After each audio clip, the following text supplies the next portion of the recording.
j'ai les larmes. Non mais les planches sont extraordinaires, c'est incroyable. Waouh, c'est quoi ces dessins là?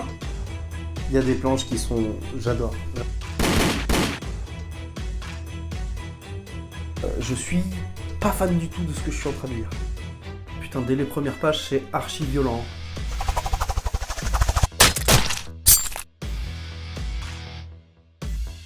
Et rien n'est précisé, je ne comprends pas le délire. Ça pète de partout. Oh là là là là, il y a tellement d'action. L'un des meilleurs récits que j'ai lu de ma vie dans l'univers des comics, voire le meilleur. Et salut tout le monde, j'espère que vous allez bien. Bienvenue dans cette nouvelle vidéo Battle Comics aujourd'hui, et pas n'importe lequel puisqu'il s'agit d'un univers que vous m'avez demandé de traiter. Il s'agit de l'univers de Mutafukaz, créé par Run, que vous pouvez retrouver d'une part chez Ankama et d'autre part chez Rue de Sèvres pour ce qui concerne en fin de compte le label 619. Et aujourd'hui on va parler de beaucoup d'œuvres. On va parler tout d'abord de l'intégrale Mutafukaz qui est l'œuvre originale, pardon, je me trompe pour la tournée. Vous avez également Meta Muta que j'ai reçu très récemment. On va parler notamment de Loba Loka, ici présent, mais également de Puta Madre et de Mutafukaz 1886. Donc pas mal d'œuvres, pas mal de travail, pas mal de lectures sur cette vidéo, et je vous propose de commencer tout de suite avec l'œuvre principale, l'original, celle qui a lancé cet univers, Mutafukaz. J'aime beaucoup le design du personnage principal, Lino, Angelino, tout simplement parce que je trouve que c'est pas courant, ce genre de design pour un personnage dans les comics, d'une part, et d'autre part, ça me fait penser notamment à mon ressenti sur One Piece. Les premiers One Piece que j'avais lus, et même les premiers animés que j'avais lus, j'avais pas du tout aimé One Piece, tout simplement parce que ça, c'était trop différent en termes de dessin par rapport à ce qu'on pouvait voir dans les mangas à l'époque. Et en plus, je sortais de Naruto et de Bleach. Et finalement, au fur et à mesure, j'ai appris à aimer les dessins beaucoup plus ronds, beaucoup plus cartoony, notamment de One Piece. Oh frère, les rats, ils ont une gueule tellement vénère. Ils ont une gueule tellement vénère, les rats. Ça me fume. Ça parle quand même énormément. Bon, c'est clair que ça pose les bases de l'univers, mais je trouve que ça parle plutôt pas mal. Et finalement, j'avance très doucement pour le moment. Donc on verra par la suite, mais ça parle, hein. Alors, pour la petite histoire, Lino est poursuivi par des Men in Black depuis à peu près 2 pages. Et du coup, il arrive à en choper un et à lui foutre un coup de pied dans la face. Ça me fume littéralement. Ah ok, très bien, on passe du noir au blanc comme ça, d'un chapitre à un autre. Sans prévenir, j'avoue que ça fait bizarre. Je comprends pas trop pourquoi, puisque normalement quand on passe de la couleur au noir au blanc, c'est souvent pour un remember, pour un souvenir, pour évoquer le passé, mais là ça a pas l'air d'être du tout le cas, puisque Lino et son pote Vince sont en train de regarder la télé, et principalement un match de catch, donc bon ok. Ok, donc Lino et Vince se font attaquer chez eux par des soldats, et un soldat qui lance attaque biologique parce qu'en fait il y a des cafards, les cafards qui vivent avec Lino et Vince, qui attaquent les soldats. Je trouve ça, mais c'est très drôle en fait, c'est très très drôle, et ça sort comme ça naturellement, ça me fume de rire. J'aime beaucoup. Pour l'instant, je prends vraiment beaucoup de plaisir, beaucoup de satisfaction à lire ce comics. Voilà, bon, j'arrête pour le moment, j'arrive au chapitre 4. Alors, petit fait intéressant, je trouve, on est dans une ambiance très street, on est dans une ambiance très GTA, je trouve, ce qui est notamment renforcé par la typographie des titres qui font vraiment penser à GTA, si je dis pas de bêtises, GTA San Andreas. Et on est un peu dans cette ambiance-là que j'aime beaucoup. En tout cas, pour l'instant, ça bouge pas, c'est-à-dire qu'il y a pas mal d'action, c'est très rythmé, mais quand ça parle, ça parle. Donc du coup, j'ai l'impression de ne pas avancer, et pourtant j'avance, hein, j'en suis au chapitre 4, mais ouais, ça parle quand même pas mal. Mais c'est pas pour me décevoir pour le moment, donc je passe plutôt un bon moment. Allez, c'est parti pour reprendre la lecture de Mutafukaz, et si je me trompe pas, on était au chapitre 4, en tout cas on y est arrivé. Il y a un truc que j'aime beaucoup dans Mutafukaz, c'est pas la première fois, mais il y a un côté très scientifique dans la narration. Là, par exemple, on nous parle des centaines de milliards de galaxies de l'univers, chacune tournant autour d'un noyau mystérieux. On nous parle des galaxies qui sont composées de plusieurs systèmes solaires. J'aime beaucoup ce que fait Ron. C'est-à-dire que il développe la curiosité chez le lecteur, il parle de choses qui sont avérées scientifiquement, et il s'en sert pour créer son texte et sa narration. Et je trouve que c'est plutôt très intéressant. Je suis sur une scène de course-poursuite, je la trouve absolument incroyable cette scène. Je n'ai pas le souvenir d'avoir vu ce genre de scène avec ce dynamisme-là, que ce soit dans les comics ou que ce soit dans la BD franco-belge. Je trouve que c'est incroyable. Je me rappelle dans mes souvenirs que Tintin, principalement, quand on voyait les voitures, c'était souvent sur le côté. Dans les comics, on voit rarement, en tout cas pas ceux que j'ai lus, on voit rarement de scènes de course-poursuite comme ça, mais avec un tel dynamisme, avec des explosions, avec avec le personnage qui se retourne vers la voiture de derrière, qui lance une grenade, etc. Je trouve que ça rend plutôt très bien. J'adore la petite voiture rouge qui est immatriculée 777 Ron. C'est génial, j'adore. Et c'est pas la première fois que je vois des petits trucs comme ça, des petits indices, des petites références. C'est plutôt cool, c'est plutôt cool. J'avais parlé notamment des titres qui ressemblaient énormément à GTA. Là, je sais pas pourquoi cette scène de course-poursuite avec le pont, avec l'espèce je sais pas, c'est un truc pour rivière, je suppose, me fait énormément penser aux scènes d'action et de course-poursuite des films des années 90, notamment Terminator 2, si je dis pas de bêtises, avec la scène de la moto et du camion. Et je sais pas si c'est fait exprès, je pense que si, mais ça fait plaisir. Pour un enfant des années 90, ça fait plaisir. La petite ref au jeu de combat, Street of Rage, Tekken, prenez ce que vous voulez, avec les barres de vie, le chaos, j'adore. Et un peu plus bas, le clown McDonald, incroyable. C'est de l'humour en barre, Mutafoukaz. Et c'est la première fois que je rigole autant devant un comics. Et ça me fait extrêmement plaisir. Ok, on arrive au chapitre 11, je vais m'arrêter là pour ce soir. Je trouve que ça va vite, ça avance très très vite, il y a un très très bon rythme. Par contre, quand ça parle fort, voilà. Là j'arrive sur le chapitre 11 et déjà je vois toutes les lignes de dialogue que j'ai à lire. Ça me fait un petit peu peur, c'est bien, voilà, c'est bien rempli.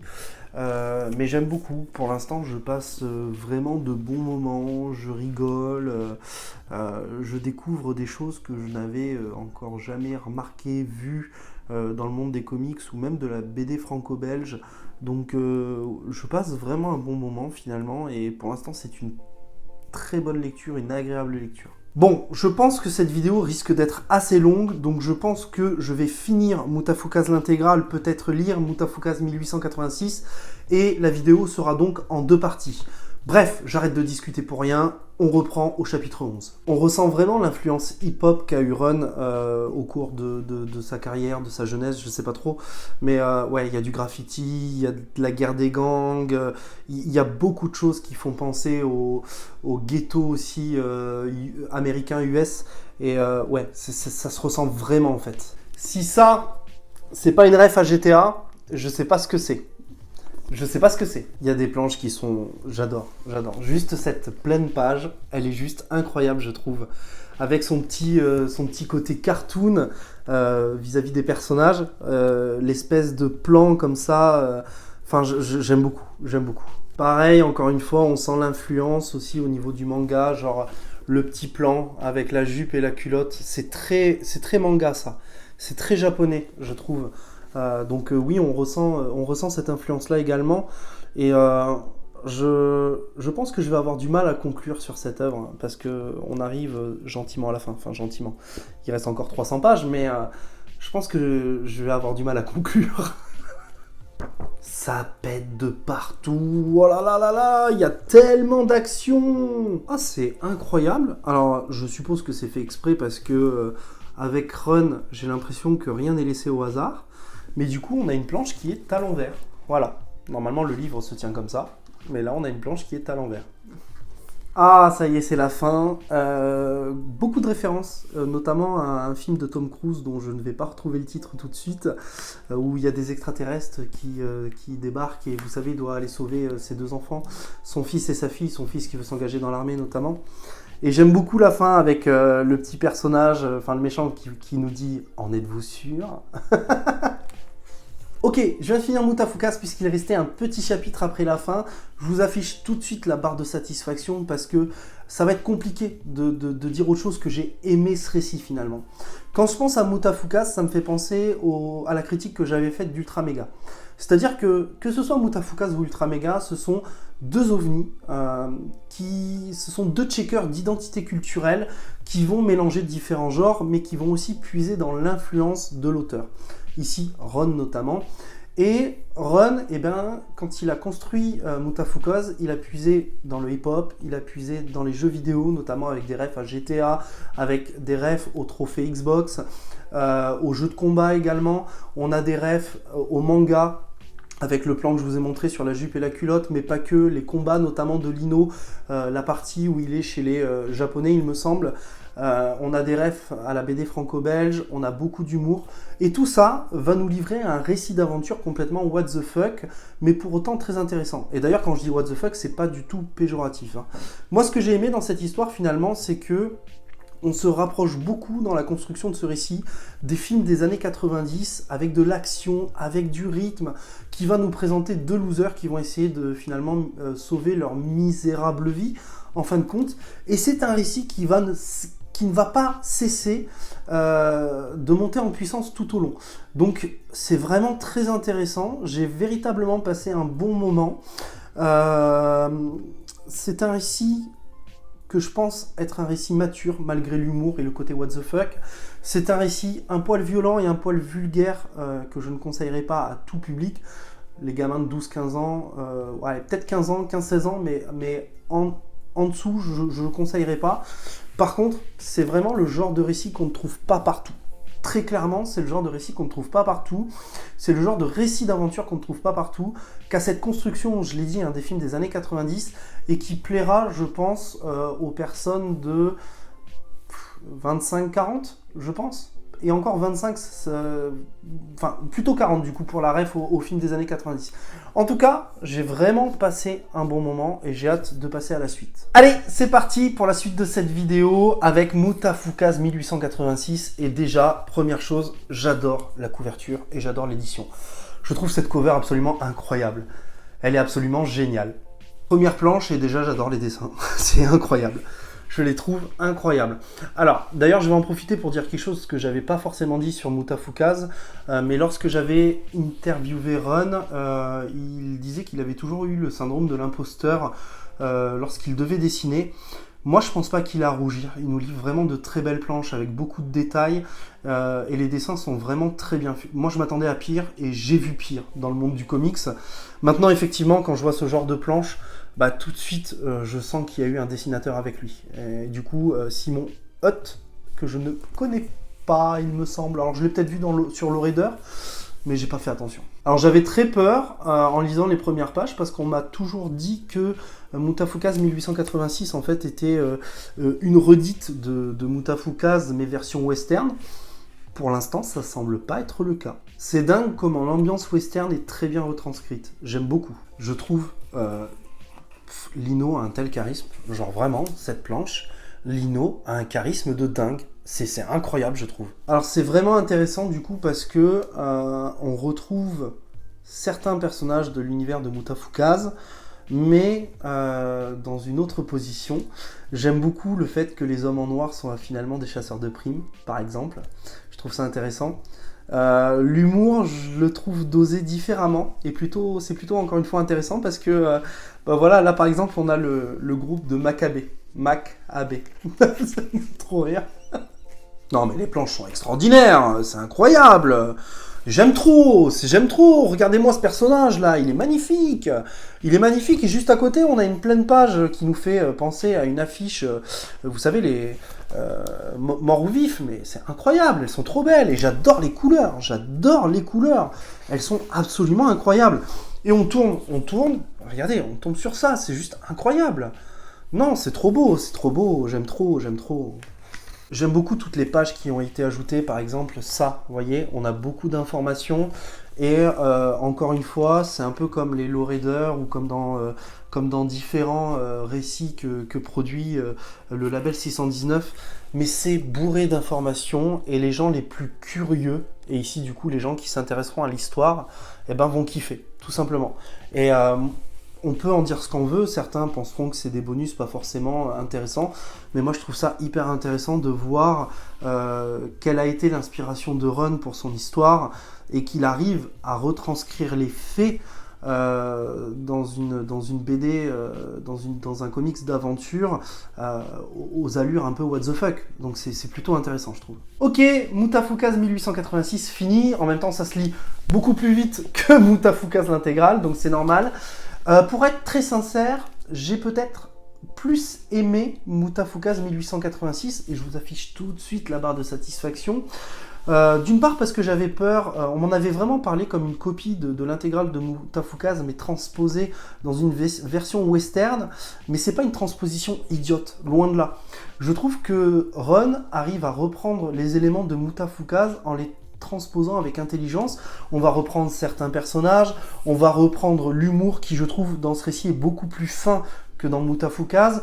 On a après les mêmes éléments d'action, de dynamisme, les scènes toujours aussi explosives que dans Mutafukaz. Je trouve intéressant que du coup les hommes en noir qu'on voit dans Mutafukaz soient des chasseurs de primes. Je trouve très intéressant que les personnages de gang, on les retrouve soit dans des chasseurs de primes, soit dans des tribus de natifs, des Amérindiens. Et j'allais presque dire que finalement, on a plus cette dimension de guerre des gangs. Mais en fait, elle est toujours présente, mais vraiment avec finesse, puisque la guerre des gangs, c'est une guerre de territoire. Et ici, on parle d'une guerre entre les cow-boys et les Amérindiens. Et c'est aussi une question de guerre de terre, en fait, et de territoire et de possession de terre. Donc c'est tout aussi intéressant. Très honnêtement, j'ai beaucoup aimé. Maintenant, je me pose vraiment la question de savoir si j'aurais tout aussi apprécié ce récit si je n'avais pas lu Mutafukaz l'intégrale avant. Donc, j'ai mis une petite réserve par rapport à ça. Pour autant, ça se lit, je pense, assez indépendamment de Mutafukaz l'intégrale. Et les gens qui n'auraient pas envie de mettre le prix, par exemple, de Mutafukaz, peuvent se retourner facilement vers Mutafukaz 1886 qui apportera tout autant de bonheur. Maintenant, voilà, en termes de référence, est-ce que j'ai pas été perdu parce que j'ai lu Mutafukaz l'intégrale ou pas?